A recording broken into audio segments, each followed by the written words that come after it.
Boa noite, gente linda. Tudo bem com vocês? Sejam todos muito bem-vindos. Boa noite.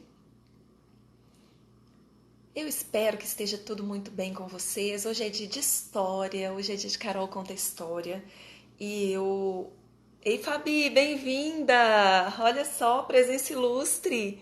Ei, Jordano, bem-vinda. Ei, Rodrigo, bem-vindo. Eu não sei se vocês sabem, mas sexta-feira é dia de história. E hoje eu tenho uma história bem interessante para compartilhar com vocês. Eu espero que faça sentido para vocês essa história. É uma história muito linda. Rádio Consciência FM, a Sil Pimentel entrando. Semana que. Ó, daqui a pouquinho tem programa da Carol lá na Rádio Consciência FM. Pessoas lindas, eu não sei se vocês já estão sabendo por aí. Eu já tenho falado. Vai dormir, né, moça? Eu não sei se vocês já me viram falando por aí, mas semana que vem, dia 6, começa a maratona Desvende a Mente do Seu Filho. Nessa maratona, nós vamos tratar assuntos muito relevantes. Eu tenho recebido algumas mensagens de pessoas que estão muito ansiosas ou entediadas, ou as crianças estão dentro de casas com um desafio muito grande para ficar em casa. E essas pessoas estão aí querendo um auxílio para conviver melhor com os filhos. Vamos aprender então a gerar uma profunda conexão com essas pessoinhas que nós amamos tanto e que são tão caras para nós. Então, se você está disposto a participar da maratona Desvende a Mente do Seu Filho, eu falo que é para desvendar a mente, tocar acessar o coração e tocar a alma da criança. Porque, afinal de contas, gente, nós somos sistêmicos e não adianta ficar aí achando que tudo acontece no plano mental, porque isso não acontece. Nós temos muitas outras funções, muitos outros pontos a serem cuidados e nós temos uma grande oportunidade. E por falar em grande oportunidade, essa história de hoje, qualquer semelhança com a realidade é mera coincidência. Gente, isso aí, coloca coraçãozinho pra mim, compartilha aqui no YouTube, pro Instagram avisar mais pessoas e para que mais pessoas estejam conosco aqui pro Instagram e pro YouTube. Eles sabem que o que eu entrego aqui é relevante quando vocês colocam coraçãozinho, quando vocês pegam essa setinha que tem aqui no Instagram ou setinha que tem no YouTube e vocês mandam para outras pessoas. Nós ficamos sabendo que isso é relevante e o algoritmo aqui do Instagram e do YouTube, eles mandam para mais pessoas. Eu não sei se vocês sabem, mas eles não entregam para todo mundo. Então, em geral, somente de 1 a 3% do meu público enxerga isso. Então, eu tenho lá 13 mil pessoas e dessas 13 mil pessoas que estão lá, apenas de 1 a 3% que recebem. Gente, 1% de 13 mil são 13 pessoas. Então, quando vocês colocam o coraçãozinho, quando vocês encaminham, ele começa a entregar naturalmente para mais pessoas. Então, vamos lá, né? Mentira. 10% é 1.300, são 130 pessoas. Vamos lá. Fiz a conta aqui de novo na cabeça. Então, vamos lá, gente. O que acontece? E no YouTube tem menos gente. Gente, quem não tá no YouTube ainda, corre para lá. Para você se inscrever na maratona, quem está no Instagram é só acessar aquele link azulzinho no alto da minha página. Quem está no YouTube é só acessar o link que está na descrição do vídeo. E eu espero por vocês na semana que vem para que a gente possa fazer um show aí. Combinado, gente linda? Olha só essa história, que qualquer semelhança com a realidade é mera coincidência. Vejam o que aconteceu. Essa história se chama A Grande Parada. A Grande Parada. Era uma vez 4 povoados que estavam situados em volta de uma fonte. Essa era uma fonte antiga. Esses 4 povoados eram governados por 4 generosas rainhas. Ah, gente, olha só, a Sil perguntou qual que é o valor da maratona. 100% gratuito, gente, 100% online, porque a gente não tá podendo sair de casa, né? Gratidão aí pela pergunta, Sil. A gente não tá podendo sair de casa. Ela é 100% gratuita. É o meu primeiro curso da minha grade aí de produtos. de serviços que eu entrego para vocês. E, gente, vai com papel e caneta, porque vocês vão ter coisa para anotar, para poder aplicar em casa, no dia a dia. Vocês vão amar a maratona. Eu tenho feedbacks maravilhosos sobre a maratona, da última maratona que nós fizemos. E as pessoas colocaram coisas e verdadeiramente transformaram a vida delas com as crianças, verdadeiramente geraram conexão. As pessoas ficaram encantadas com a maratona. Combinado? E ela não fica 100% liberada 100% do tempo. Eu não posso porque é um produto. Então, vai lá, assiste. Se você assistir, você consegue assistir gratuitamente. Depois é paga. Combinado? Então, inscreva-se, coloca aí no seu calendário e bora pra lá. Então, pessoas, gratidão, gratidão. Que bom, fico super feliz. Fico super feliz que tenha achado maravilhoso, Sil. Olha só. Então, nessa aldeia, nesse reino, desses quatro reinos, né, que viviam ali em volta dessa fonte, cada um fazia uma coisa. Um povoado era perto do leste e ele ia para o mar. Então, as pessoas lá pescavam e faziam artesanato. Um outro povoado ficava perto das minas de carvão. Eles iam para as minas de carvão tirar os minérios que eram necessários para abastecer o reino. Um outro povoado, as pessoas trabalhavam com agricultura e elas cultivavam coisas ali para manter os suprimentos daqueles reinos. No outro povoado, as pessoas moravam na cidade, em grandes prédios, e essas pessoas, elas trabalhavam nos seus computadores. Todos os dias, bem cedo, os pais saíam para trabalhar e as crianças, elas iam brincar em volta daquela fonte. Elas brincavam e se divertiam e elas aprendiam muito ali, porque também é possível aprender brincando, se divertindo. E então, ao final do dia, depois que todos já tinham trabalhado o dia inteiro, as crianças tinham uma missão. Elas pegavam um balde de água e levavam para casa para que todos tivessem água. E cada uma ia para o seu reino. Quando chegavam em casa, as pessoas utilizavam aquela água do poço para cozinhar, lavar, beber, tomar banho. E assim, todos os dias eles faziam. Trabalhavam o dia inteiro os adultos e as crianças brincavam em volta da ponte. Enfim, um certo dia, aconteceu de as crianças irem pegar a água da ponte e elas perceberam que uma das crianças que pegou a água da ponte se molhou um pouco com a água e essa criança ficou como uma estátua de pedra. As crianças ficaram intrigadas com aquilo. Pegaram seus baldes de água com todo cuidado para não respingar, correram para casa para contar para os pais. As crianças que moravam no reinado em que havia artesanato chegaram em casa e os pais estavam muito ocupados costurando. Eles disseram que não poderiam conversar com as crianças porque eles ainda tinham muita coisa para fazer. Então eles se sentaram e começaram a cultivar ali, a construir os artesanatos deles.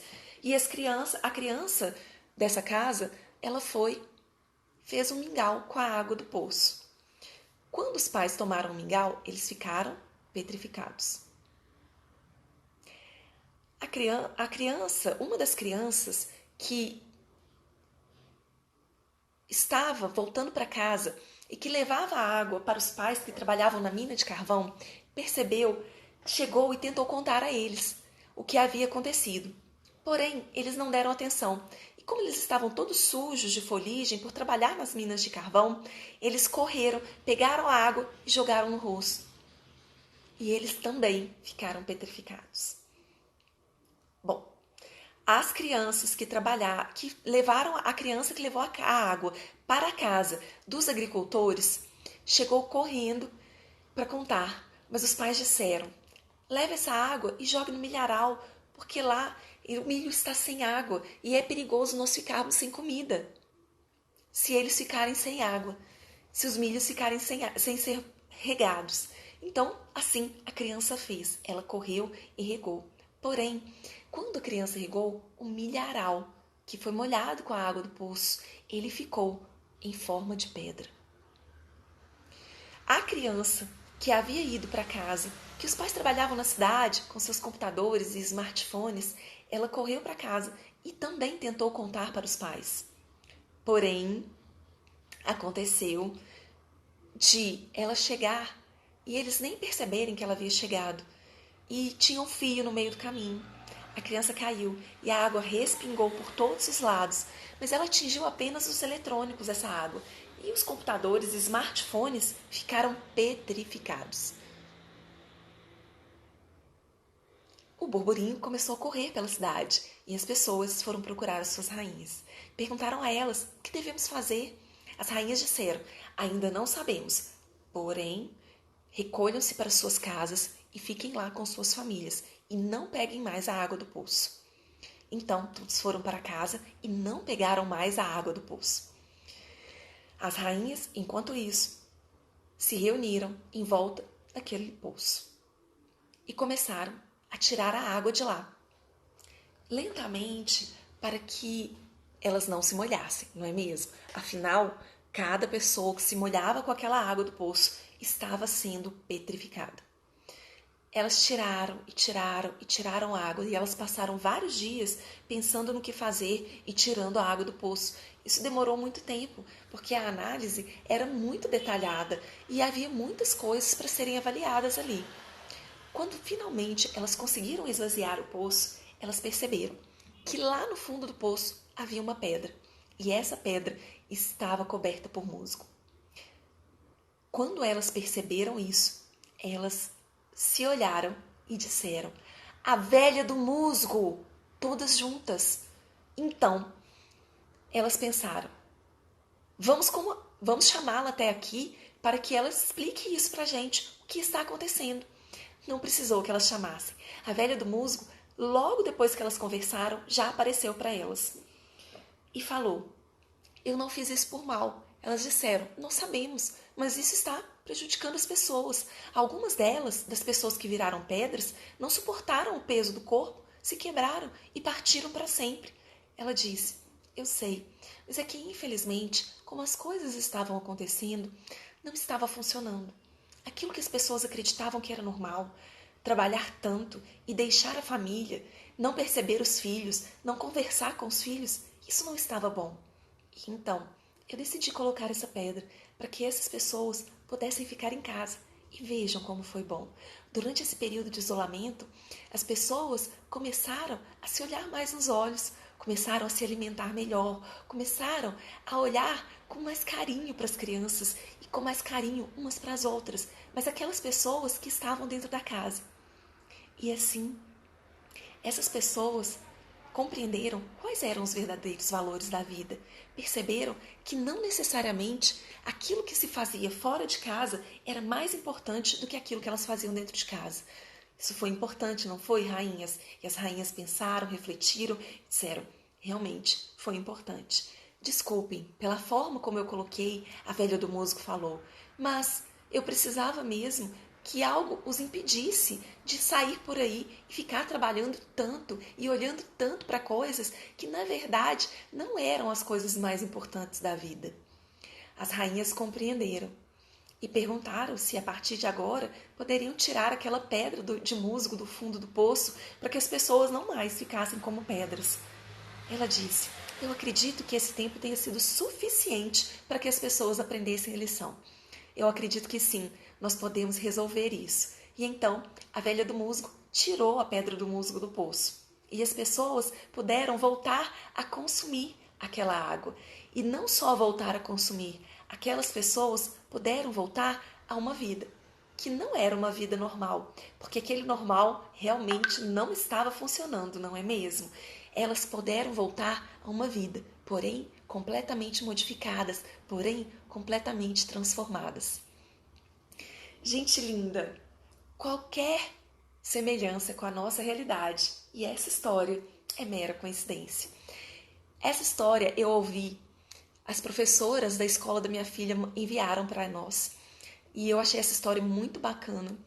E eu perguntei para minha filha hoje se ela tinha compreendido, se tinha alguma coisa que parecia as pessoas não poderem sair de casa, as pessoas terem ficado feito pedras. E ela falou assim: parece, mamãe, parece com o que está acontecendo com a gente. Eu falei: olha, que interessante. Será que nós estamos conseguindo aprender a lição? Será que nós estamos conseguindo olhar para isso com o verdadeiro valor que isso tem? E ela falou assim: mamãe, eu acredito que sim. Mas eu acredito que sempre a gente pode melhorar, como você fala, né? Nada é tão bom que não possa ser melhorado. E assim nós vamos fazendo. E quando nós falamos melhorado, não necessariamente é como algo que a sociedade impõe como correto. Talvez nós tenhamos que parar um pouquinho e ouvir mais o coração. E verdadeiramente olhar mais nos olhos das pessoas e compreender o quanto essas relações são importantes para nós. Espero que essa história tenha feito sentido para vocês, assim como fez para nós aqui em casa. Eu agradeço por vocês estarem aqui e eu conto com vocês na maratona Desvende a Mente do Seu Filho. Talvez nós não tenhamos sido educados para olhar com amor para os nossos filhos. Talvez nós não tenhamos sido educados para cultivar determinados valores, mas nós podemos aprender. Essa é a grande novidade da vida. Essa é a grande maravilha de viver. Nós podemos sempre ser melhores. Eu tenho recebido muitas mensagens de pessoas dizendo que elas estão ansiosas, que os filhos estão ansiosos, desde antes disso tudo acontecer. Agora, então, as coisas ficaram ainda mais intensas, porque é tudo muito incerto. Nossa realidade atual, ela tem nos trazido coisas com as quais nós não temos protocolos para lidar. E isso é um grande aprendizado, é uma grande oportunidade. Então, corra para a maratona Desvende a Mente do Seu Filho. Se você está aqui no Instagram, você clica no link azulzinho lá no alto da biografia. Se você está no YouTube, clica no link na descrição do vídeo e venha aprender a desvendar a mente do seu filho. Acessar o coração dele e tocar a alma, porque nós somos seres sistêmicos. Não adianta acreditar que tudo está no plano mental. As coisas acontecem de forma sistêmica. Eu conto com vocês na segunda maratona Desvende a Mente do Seu Filho. 100% gratuita, 100% online, para você que é mãe, que é pai, e para você também que quer aí se conhecer um pouco mais. Eu espero por vocês. Gratidão. Oi, Bruno, bem-vindo. Ei, Armando, bem-vindo. Eu espero por vocês e vamos juntos construir e viver o extraordinário. Gratidão por estar comigo aqui até agora.